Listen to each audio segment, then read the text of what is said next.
My aunt demanded I hand over my deceased father's house because I was his sister, so I deserve it more.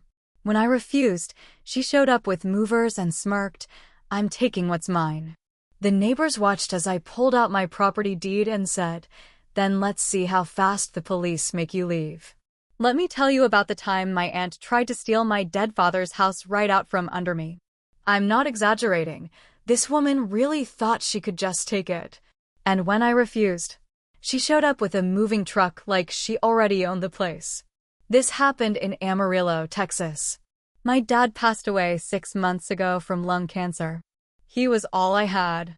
My mom left when I was 8 and never looked back. Dad raised me alone. We were close. He worked 2 jobs to keep us in the house he'd bought back in the 80s.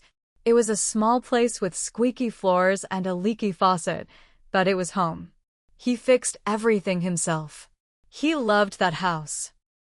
When he got sick, I quit my job to care for him full-time. It was rough, but I don't regret a second of it. I was there with him through everything, doctors, hospice, all of it. He passed away in his sleep in the living room recliner. I still can't sit in that chair. 2 weeks after the funeral, my Aunt Sharon showed up. Now let me paint you a picture. Sharon is my dad's older sister. She lives about 90 minutes away and hadn't spoken to him in almost 10 years. There was bad blood there, stuff about money and some family argument I never got the full story on. She didn't visit him when he got sick. Didn't show up at the hospital. Didn't even call.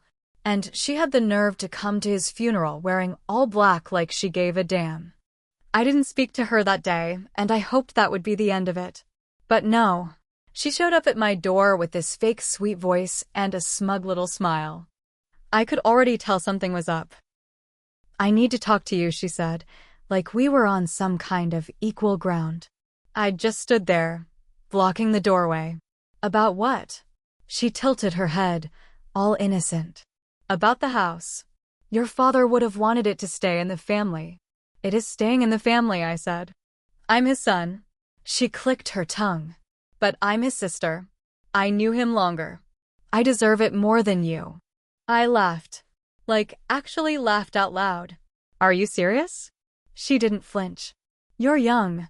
You can get another place. You don't need this house. I'm older, I'm struggling. And I've always loved this house." I looked her dead in the eye and said, "No. You're not getting it." She just smirked like she knew something I didn't and walked off. I watched her drive away, not thinking she'd come back. But 2 weeks later, she showed up again. This time with a piece of paper in a manila envelope. It was a will supposedly handwritten by my dad, saying she should have the house. It was the most pathetic forgery I've ever seen. The writing didn't even look like his. The paper was torn out of a notebook. And it wasn't notarized, filed, nothing. Just something she clearly cooked up at her kitchen table. I didn't even respond. I just stared at her, shook my head, and closed the door. That should have been the end of it. But of course it wasn't. Because last Tuesday, I was in the house painting the back bedroom when I heard the loud rumble of a truck outside. I looked out the window, and there it was. A huge moving truck pulling into the driveway like it belonged there. 3 movers jumped out and started unloading boxes. Then I saw her. Sharon. Standing there in designer sunglasses and heels like she was walking into a spa, not stealing someone's home. I stormed outside. "What the hell is going on?" I shouted.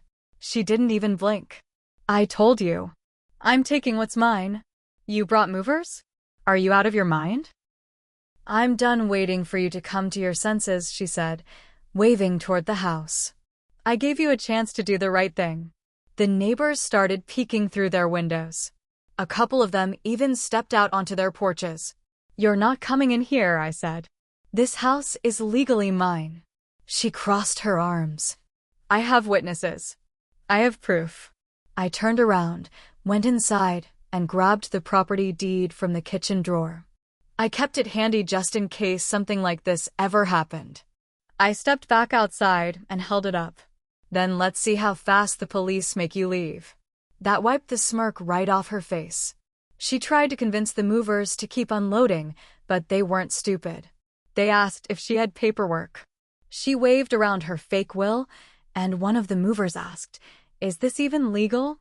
She yelled at him, called him lazy. He got back in the truck. I already had my phone out. Dialed 911. "I'd like to report an attempted illegal entry at my home," I told the dispatcher. Sharon's face went pale. The cops showed up about 10 minutes later. 2 officers. 1 male, 1 female. They asked me what happened, and I handed them the deed. They turned to Sharon. "Ma'am, do you have any legal documents proving this house belongs to you?" "I have a letter from my brother." They cut her off. "Is it notarized?" "Filed with the county." "No, but then you need to leave the property. Immediately." She argued. She begged. At one point, she even tried to cry. It didn't work. They escorted her off the property in front of half the neighborhood. One of the officers warned her if she ever came back, they'd charge her with trespassing. She got in her car and sped off. After the cops made her leave, I thought it was over. I really did. But 2 days later, I got a letter in the mail. It was from the county probate court. My aunt had filed a petition claiming she was the rightful heir to the house and that the will I had wasn't valid. She was trying to drag this into court now, thinking some judge would hand over the house she had no part in maintaining, paying for, or even visiting. I sat there at the kitchen table just staring at the letter. My hands were shaking. I felt like I couldn't breathe for a second. I knew my dad's will was real. I had it notarized. I had the deed signed over to me legally. I did everything by the book. But now I had to go prove it, just because she couldn't accept that her brother didn't leave her a damn thing. I called the lawyer who handled my dad's estate, Mr. Garrison. Old guy, slow talker, but he was sharp. He told me not to panic. "She doesn't have a leg to stand on," he said. "But she's going to waste your time and money trying." He was right. We had a court date set for a month later. In that time, Sharon started showing up around the neighborhood again. She'd park her car across the street and just sit there, staring at the house. I caught her doing it 3 times. One of the neighbors, Miss Carver, an older widow who'd known my dad since they were kids, even came by and warned me. "She's been talking to people," she said. "Saying you manipulated your father when he was sick. Saying you tricked him into signing everything over." I was stunned. "What?" "That's a lie." "I know it is," Miss Carver said. "But she's trying to stir things up. Wants people to think you don't deserve that house." I didn't sleep much after that. I kept checking the doors and windows at night. I started locking the gate to the backyard. I even bought a camera for the porch. One night around 1 a.m., the porch light turned on. I got the alert on my phone and pulled up the live feed. It was Sharon. She was standing at the bottom of the porch steps, just staring up at the door. She didn't move for a full minute. Then she turned and walked away. I showed the footage to my lawyer the next morning. "She's trying to rattle you," he said. "She wants you to feel unsafe. But don't let her push you." The court date came, and Sharon showed up in a black suit like she was the grieving widow or something. She had a stack of papers that looked like she printed them from the internet. Her lawyer looked about as confident as a wet noodle. My lawyer spoke first, showing the judge the original will, the signed and notarized deed, my father's medical records proving he was of sound mind when he signed it, and a letter from the notary who witnessed everything. Then it was Sharon's turn. She claimed I had pressured my dad into leaving me everything. Said I isolated him from the family. Said he would have wanted her to have the house, not me. The judge looked over her paperwork and sighed. "Do you have any legal documentation to support your claim, ma'am?" She stammered. Just my word. And this letter." She handed over that same fake letter on notebook paper. The judge took one look at it and frowned. "This isn't valid. And without any other legal evidence, I have no choice but to dismiss your petition." Sharon lost it right there in the courtroom. She stood up, slammed her hands on the table, and shouted, "He was my brother. I deserve that house." The judge calmly said, "If you continue this behavior, I'll hold you in contempt." She stormed out. I thought that would finally be the end of it, But I was wrong again. Because 2 weeks later, I woke up to broken glass in the living room. Someone had thrown a rock through the front window. And that wasn't the worst part. There was a note tied to it. "You stole from me. I'm not done." The rock came through the window just after 3 a.m. I'd fallen asleep on the couch watching TV with the volume low. The crash jolted me awake, and for a second I thought I was dreaming. But when I saw the shattered glass across the living room floor, the cold air rushing in, and that rock lying on the carpet, wrapped in a torn piece of lined paper, I knew it was real. My heart was thudding as I picked up the note. The handwriting was messy and angry. "You stole from me. I'm not done." I didn't need to guess who sent it. I didn't sleep the rest of that night. Just sat there with a baseball bat by the door, watching the security feed and waiting for her to come back. The next morning, I called the police. They came out, took pictures, and filed a report. But I could tell they didn't think much would come of it. "Got any proof who did this?" one of them asked. "No camera caught the throw," I admitted. "But it's her. I know it." The officer gave me a nod that said maybe, but his tone was flat. "If anything else happens, call us right away." I replaced the window that same day, but things didn't quiet down. A few days later, I came home from the grocery store and found the backyard gate wide open. The back door had fresh scratch marks around the lock, like someone tried to force it. It didn't look like a burglary attempt, it looked personal. I called the cops again. Another report. More photos. Still no answers. That weekend, I visited Miss Carver to check in and let her know what was happening. She sat me down with coffee and said something I'll never forget. "She's unraveling," she said. "People like Sharon, when they lose control, they don't just walk away. They get ugly." I nodded, staring into my cup. "I just want her to stop. Then make it clear you're not scared of her." The next morning, I took Miss Carver's advice. I printed out copies of the police reports, the deed, and the judge's dismissal order. I walked around the neighborhood and put a packet in every mailbox. It wasn't just to shame Sharon, it was to put the truth out there before she could spin more lies. Some people didn't say much, but a few came to my door that night. One was Mr. Halford, a retired firefighter from down the street. "Good for you," he said. "That woman's a menace. Let us know if she comes back around." That night, I felt like maybe I'd turned a corner. Until the fire. 3 nights later, I woke up to the sound of popping.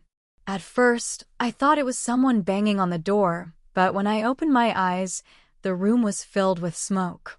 The backyard shed, where Dad kept all his tools and old keepsakes, was on fire.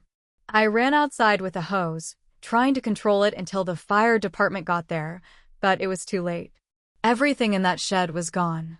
Burned to ash. Including the wooden swing set my dad built me when I was a kid. Gone. The fire marshal said it was arson. No lightning, no faulty wiring. Someone lit it on purpose.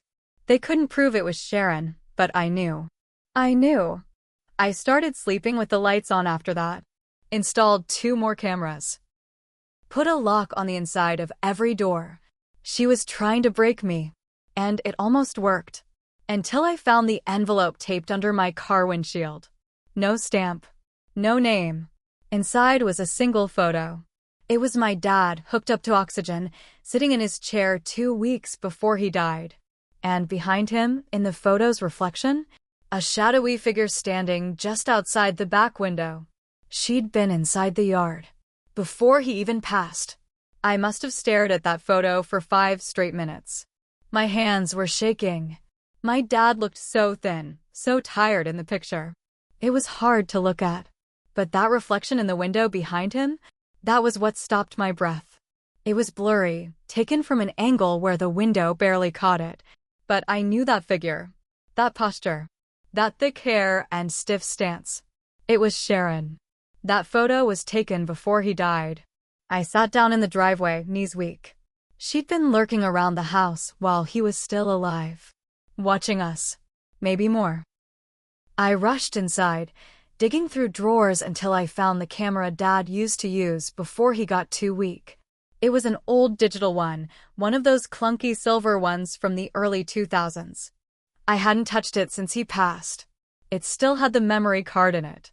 I powered it on. Hundreds of photos loaded up. Most were old. Backyard cookouts, the dog we had when I was 10, blurry shots from Christmases long gone. But then, near the end, were a few photos I didn't take. One showed Dad in the recliner, half asleep, oxygen tube under his nose. Another showed him with a bowl of soup in his lap, untouched. The timestamps were recent, just days before he passed. And in one photo, his expression was off, not tired, scared. I flipped to the next one, and my stomach dropped. He had written something on a whiteboard on the coffee table, barely legible, like his hand was shaking when he wrote it. "She wants the house." Said she'll lie. I said no. I couldn't breathe. I printed that photo out and took it straight to my lawyer. He stared at it, silent for a moment. Then he looked up and said, "We're going to the DA." The next few weeks were a blur. I gave them everything, the photo on the windshield, the arson report, the fake will, the break-in attempts, and now, this photo from my dad, practically a warning from the grave. The district attorney agreed to investigate. And that's when the police showed up at Sharon's door with a warrant. They found the original version of the fake will in her desk drawer, complete with scribbled practice signatures. They also found my dad's medication, his actual meds, ones that were supposed to have been returned to hospice, stuff with his name still on it. I don't know how she got them. Maybe she took them during a visit when I stepped out. Maybe even earlier. But having them in her house was enough for the DA to press charges for tampering with estate documents, trespassing, and stalking. But the worst charge? Elder abuse. Because now there was proof she'd been sneaking around while my dad was alive. Possibly manipulating or harassing him. Maybe worse. And still, she didn't go down easy.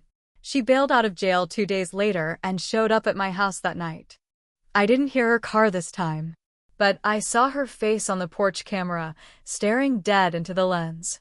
She mouthed the words, "You ruined my life." Then she turned and left. The next morning, I got a restraining order. But it wasn't enough.